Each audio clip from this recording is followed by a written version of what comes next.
Zona perang dikuasai TNI, OPM kini bak macan ompong, Egyanus Kogoya cemas. Zona perang Organisasi Papua Merdeka OPM kini dikuasai pasukan gabungan TNI Polri.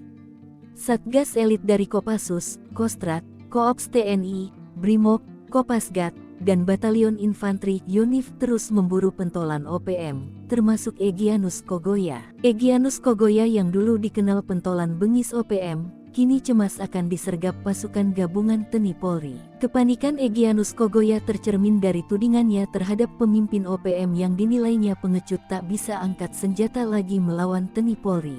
4 pimpinan OPM yang dituding Egyanus Kogoya bak macan ompong adalah Beni Wenda, Sebi Sambom, Victor Yemu, dan Jeffrey Pagawak D. Egyanus Kogoya semakin panik setelah kabar terbaru, TNI menguasai markas Organisasi Papua Merdeka OPM di Kabupaten Maibrat, Papua Barat Daya, setelah terjadi kontak tembak. Markas OPM ditemukan setelah Satgas Batalion Infanteri 133 Yuda Sakti mengejar pelaku penyerangan yang melarikan diri ke dalam hutan.